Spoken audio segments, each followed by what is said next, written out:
দীর্ঘমেয়াদী যুদ্ধ ইসরায়েলের জন্য ভয়ের।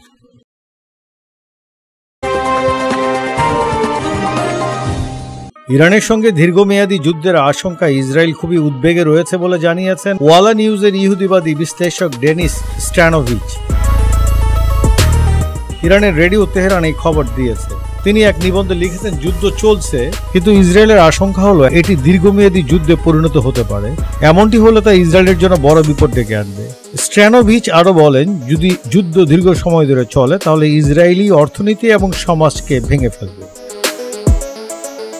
দখলদার ইসরায়েলের জায়নিস সেন্টার ফর সিকিউরিটি রিসার্চের গবেষক এবং সামরিক গোয়েন্দা পরিষেবার ইরান বিষয়ক ডেস্কের সাবেক এই প্রধান বলেন, ইসরায়েলের এটা বুঝতে হবে যে ইরানের পরমাণু বা ক্ষেপণাস্ত্র কর্মসূচি সম্পূর্ণরূপে বন্ধ করার ক্ষমতা তাদের নেই এবং দ্রুত ইরানের সাথে তাদের যুদ্ধ শেষ করতে হবে।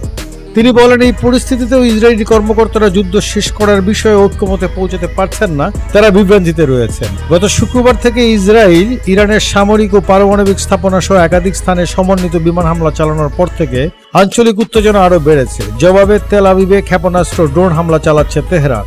ইসরায়েলি কর্তৃপক্ষ জানিয়েছে, শুক্রবার থেকে ইরানের ক্ষেপণাস্ত্র হামলায় কমপক্ষে 24 জন নিহত, শত শত মানুষ আহত হয়েছে। অন্যদিকে ইরানের পক্ষে দাবি করা হচ্ছে ইসরায়েলি হামলায় কমপক্ষে 224 জন নিহত ও 1000 জনেরও বেশি আহত হয়েছে।